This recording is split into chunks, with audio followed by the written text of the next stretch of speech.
Hi, you guys. This is Katie. I am excited to be doing this with you guys over a screen recording. Um, a little more interaction for us online students. So I am doing homework chapter 3, part 5. I've already done it in Wiley Plus, so I'm kind of using my calculator to cover it up as I go row by row. But this question is pretty straightforward and simple, especially because what we're given here, this analysis of the transactions, lays out what we need to know pretty simply into these nice clean columns. It makes things really easy. And here is our accounting equation. Assets equals liabilities plus stockholders' equity, and then it even breaks it down farther, which is really nice. So the first part of the question is they want us to create an income statement out of this.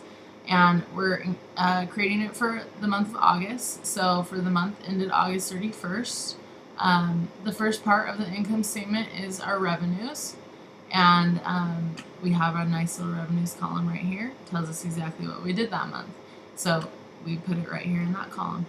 Our next thing is expenses. And again, we have our expenses laid out really nicely in a column. And over here on the far right, it will tell us what those expenses or the revenues, basically what's going on here, what they were. So our first one, we have a rent expense, then a salaries expense, and a utilities expense. So we'll just list it in that order: rent, salaries, utilities, in that order, and we're going to total that up. And then that's how we're going to find our net income. We will subtract our expenses from our total revenue for our net income or loss if it's that situation, but ours was not. And we got a grand total of $6,940 for that month. So the next part we will move on to is a retained earnings statement. And once again, for the month ended August 31st. So the first part of the retained earnings statement is going to be our beginning retained earnings account, which ours is at 0. And then we will add in our net income. So we're just going to come up and steal this total number from our net income statement, our income statement, our income statement. Ours was $6,940, and we add those together, and since it's 0, that math's really easy. And then we're going to subtract or less our dividends from that, which our dividends was $1,600. It's right here. There's only one situation during the month where we paid out dividends. So we will add in that $1,600 here, and we will get our final retained earnings amount for the end of the month by subtracting those. So we subtract the dividends from the net income for a grand total of $5,340. The next part is our balance sheet. This is the sheet that's a little more expanded, and it's pretty straightforward again with our transactions up there. So we are going to be making the balance sheet on the last day of the month, so we put that date in. And the first part we will do is current assets. And remember, we put the current assets in order of how liquid they are, so how fast they can be turned into cash. So obviously the first one is going to be cash. And I got that number by getting this cash column and putting it all together. So starting with 20, subtracting this amount, subtracting, adding, subtracting, subtracting, subtracting, adding, subtracting. And that gave me 16,570.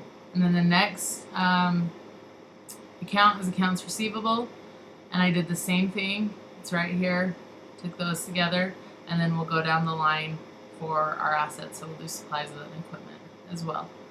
So we do accounts receivable and then supplies, and we total that current assets amount for $22,990. And then the next part of assets is our property, plant, and equipment. And we don't have anything labeled except for equipment up in those transactions. So we put in equipment for $4,910. And then we total our assets all together for a total of $27,900. The next part is our liabilities. So we're going to be doing liabilities first, and then our stockholders' equity. So the first liability is for current liabilities. excuse me, is accounts payable. So we have 1760 for that, and then we're going to be doing our stockholders' equity. We do common stock first. It's 20,800, and our retained earnings. We steal that from this up here. We just did it. We just grab it and enter it right in there after our common stock and our retained earnings, and then we total our stockholders' equity, which is common stock and retained earnings put together, and that is going to be 26,140. And then we will total our liabilities and stockholders' equity. So we take the total stockholders' equity plus our current liabilities, and we get a grand total of 27,900, which, if you notice, matches perfectly with our assets total, and that is exactly what we want. We need both of these to balance by equaling each other. So that is that for question 5 of chapter 3, part 1. Let me know if you have any questions. I hope this was helpful, and I hope you guys have a great day.